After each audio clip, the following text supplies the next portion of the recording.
Assalamualaikum warahmatullahi wabarakatuh. Alhamdulillahi rabbil alamin.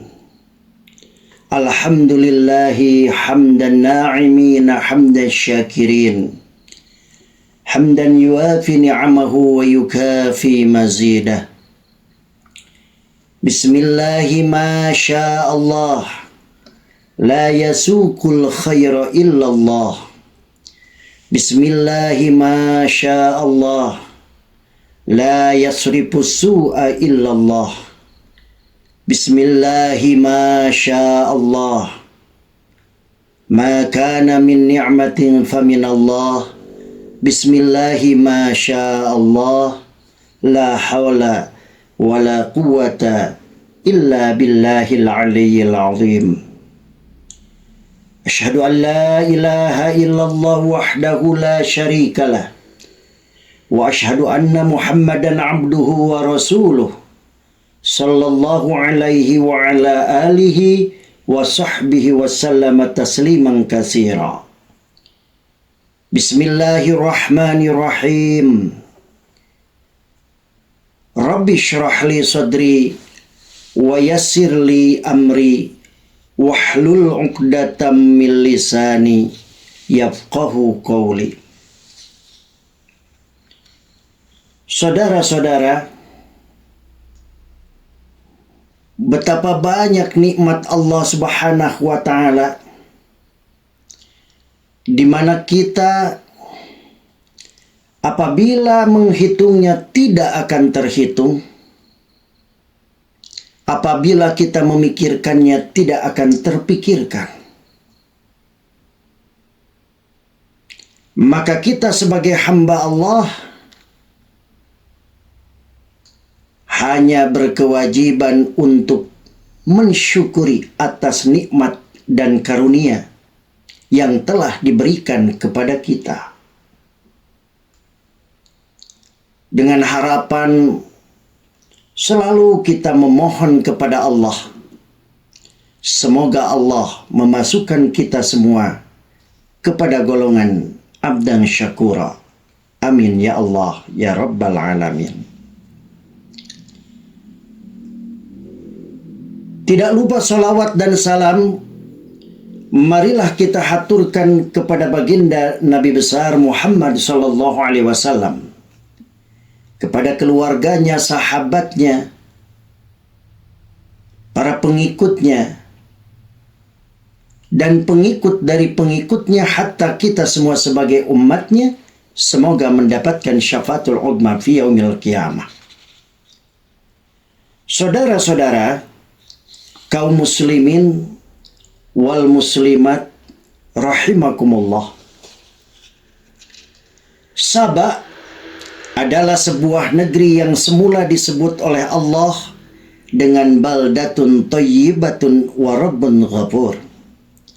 Negeri yang dianugerahi rasa aman dan makmur. Tak hanya aman dari gangguan sesama manusia, namun juga dari segala jenis hewan yang berbahaya.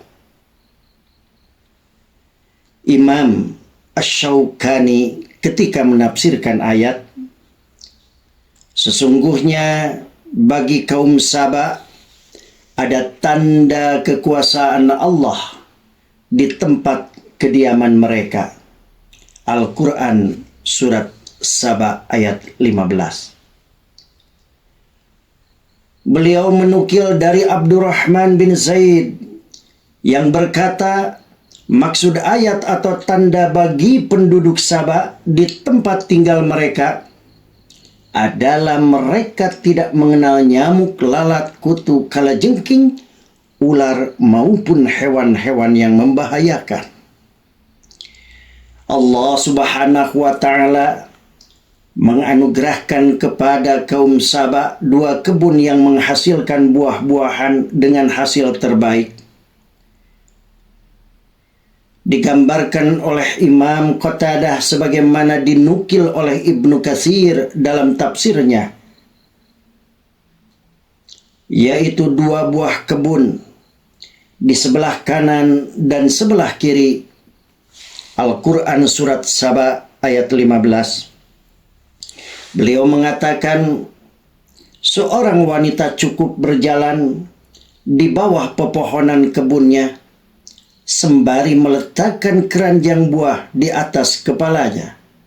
Maka buah-buahan akan berguguran dari pohon dan memenuhi keranjang buahnya tanpa harus memanjat atau memetiknya, saking banyak dan matangnya buah-buahan. Saudara-saudara, kaum muslimin wal muslimat rahimakumullah. Apa yang Allah kehendaki dengan semua nikmat itu? Supaya mereka bersyukur. Sebagaimana Allah berfirman, makanlah olehmu dari rezeki yang dianugerahkan Tuhanmu dan bersyukurlah kamu kepadanya. Al-Quran surat Saba ayat 15. Dengan syukur maka nikmat akan terikat, bahkan bertambah banyak. Akan tetapi ketika syukur diganti kufur, taat diganti maksiat, maka nikmat akan berubah menjadi bencana, dan ini pula yang terjadi pada penduduk Sabah. Allah Subhanahu wa taala berfirman, lalu mereka berpaling. Dijelaskan dalam Al-Quran surat Sabah ayat 16. Maka bergantilah berbagai nikmat menjadi musibah. Wal'iyadzu billah. Hujan deras turun berturut-turut menyebabkan banjir bandang yang memakan banyak korban manusia, ternak, dan juga tanaman. Tanaman yang awalnya berkualitas berubah menjadi tanaman yang hampir tidak ada manfaatnya. Karena itu, jamaah saudara-saudara rahimakumullah, tidak ada pengikat nikmat yang paling kuat dan penambah nikmat paling cepat selain dari syukur. Sebagaimana juga tidak ada yang mempercepat lenyapnya nikmat selain sikap kufur terhadap nikmat-nikmat Allah Subhanahu wa taala. Allah Subhanahu wa taala berfirman dalam Al-Qur'an yang artinya, dan Allah telah membuat sesuatu perumpamaan dengan sebuah negeri yang dahulunya aman lagi tentram. Rezekinya datang kepadanya melimpah ruah dari segenap tempat. Tetapi penduduknya mengingkari nikmat-nikmat Allah. Karena itulah Allah merasakan kepada mereka pakaian kelaparan dan ketakutan disebabkan apa yang selalu mereka perbuat. Al-Quran surat An-Naml ayat 112. Saudara-saudara, ada ungkapan menarik yang dikatakan oleh seorang salaf, an-na'imu idza syukirat qurrat wa idza kufirat farrat. Nikmat yang disyukuri akan menyenangkan hati, tapi jika dikufuri akan lari. Satu sisi bahwa rasa syukur akan mendatangkan kebahagiaan, karena semakin banyak seseorang mengingat nikmat yang didapat, sebanyak itu pula kebahagiaan yang dirasakan. Sesungguhnya kebahagiaan bukan terletak pada beberapa banyak nikmat yang didapat, tapi seberapa banyak nikmat yang diingat. Seseorang akan tetap menderita meski memiliki nikmat berlimpah, jika yang diingatnya adalah ambisi terhadap dunia yang belum didapat, sementara ia melupakan apa yang berada dalam genggaman tangannya yang penuh nikmat. Hamba yang bersyukur, hatinya penuh kebahagiaan, karena ia mengenali, mengakui, dan merasakan tetes nikmat demi nikmat yang Allah curahkan. Baginya nikmat tak sebatas pada makanan, tempat tinggal maupun kemewahan, nikmat yang bersifat duniawi tak terhitung cacahnya, belum lagi nikmat berupa kemudahan untuk menjalankan ketaatan. Makin tinggi kemampuan seseorang mendeteksi setiap nikmat, makin tinggi pula tingkat kebahagiaannya.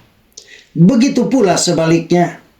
Hasan al-Bashri rahimahullah berkata, barang siapa yang tidak melihat nikmat selain pada makanan, minuman dan pakaian, maka sungguh dangkal akalnya dan banyak deritanya. Saudara-saudara, kaum muslimin wal muslimat rahimakumullah.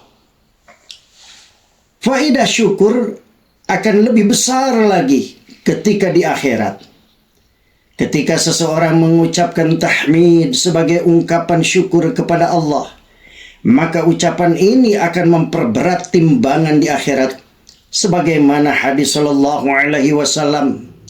Hadis Nabi ini mengatakan, walhamdulillahi tamla'ul mizan. Dan ucapan alhamdulillah itu memenuhi timbangan. Hadis riwayat Muslim. Bahkan faedah dari ucapan alhamdulillah dijelaskan oleh Ibnu Qayyim al-Jauziyah rahimahullah. Andaikan seorang hamba diberi anugerah berupa dunia dan seisinya, lalu dia ucapkan alhamdulillah, maka ilham dari Allah atasnya untuk bisa mengucapkan alhamdulillah itu lebih agung dan lebih berharga daripada anugerah berupa dunia dan seisinya. Karena nikmat dunia itu akan sirna, sedangkan pahala tahmid itu kekal selamanya. Saudara-saudara, kaum muslimin wal muslimat rahimakumullah. Demikian besar peran syukur dalam menyelamatkan dunia dan akhirat bagi siapapun yang menyandangnya. Maka setan begitu getol menggoda manusia untuk menjauhi atau menjauhkan manusia dari syukur. Sebagaimana disaksikannya disebutkan dalam firman Allah, dan kemudian saya akan mendatangi mereka dari muka dan dari belakang mereka, dari kanan dan dari kiri mereka. Dan engkau tidak akan mendapati kebanyakan mereka bersyukur. Al-Quran Surat Al-A'raf ayat 17. Ini adalah ancaman bagi kita semua. Ternyata setan betul-betul selalu memantau gerak-gerik kita semua, khususnya kaum muslimin yang betul-betul beriman kepada Allah. Semakin tinggi keimanan kita, semakin banyak rezeki kita, semakin kuat dan dahsyat hantaman dari setan. Setan akan mengganggu dari segala arah kepada kita supaya kita lengah dan kita semuanya tidak bersyukur kepada nikmat Allah Subhanahu wa taala. Saudara-saudara, akhirnya sebelum saya tutup, saya mengajak kepada saudara-saudara kaum muslimin dan muslimat yang dirahmati Allah. Marilah kita belajar dan meningkatkan rasa syukur kita kepada Allah atas nikmat yang telah diberikan. Mudah-mudahan kita semuanya dimasukkan kepada golongan hamba Allah yang istiqomah, mampu bersyukur terhadap nikmat Allah Subhanahu wa taala. Amin ya Allah ya rabbal alamin. Akhirul kalam wal afu minkum wabillahi taufiq wal hidayah. Wassalamualaikum warahmatullahi wabarakatuh.